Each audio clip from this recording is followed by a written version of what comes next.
So let's talk about the parables. Jesus spoke parables to reveal the mysteries of God's kingdom to those with ears to hear and those who would understand, and also to conceal from those with hardened hearts. And so the parables are not salvation formulas. They are not salvation texts that clearly explain how to be saved or the correct doctrine on justification. And Jesus himself explains their purpose in Matthew chapter 13, verse 11, where he says, "Because it is given unto you to know the mysteries of the kingdom of heaven, but to them it is not given." And so the parables reveal truth to those with ears to hear. They teach kingdom mysteries and they reveal kingdom revelation tools. And so progressive revelation matters. And Paul taught justification clearly later on in his epistles. And this is where the salvation doctrine is taught plainly and clearly. And this is mainly in Romans, Corinthians, Galatians, and Ephesians. And so the gospel, not parables, is how salvation is communicated.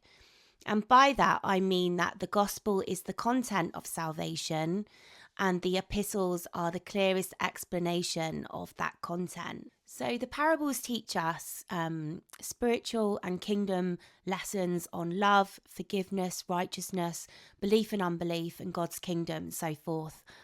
And trying to extract salvation from parables leads to confusion. So it leads to a works-based salvation confusion and confusing justification with discipleship, mixing law and grace, etc. And one of the parables that I've particularly seen that's used for a salvation verse is the parable of the 10 virgins. And so, many people say that the 5 foolish virgins are those who lost their salvation because they were not ready for Christ's return, or they living in some sin, something in relation to their works. And so they use this parable as a salvation loss text, which is taking it way out of context. And so the meaning of, this parable is not salvation text or a saved believer being left behind or losing their salvation. Many believe that this parable is about the nation of Israel. And looking into the context, we see that Matthew 24 and 25 in particular speaks on Israel and the end times tribulation, and so puts Jesus Christ as the bridegroom. And the waiting bridesmaids are Israel.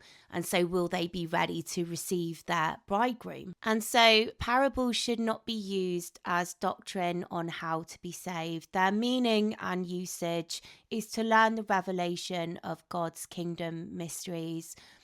And the problem that we have today is that people are failing to rightly divide the word of truth, and so are ending up with a confusing mixture of law and grace and teaching doctrinal salvation errors because of this.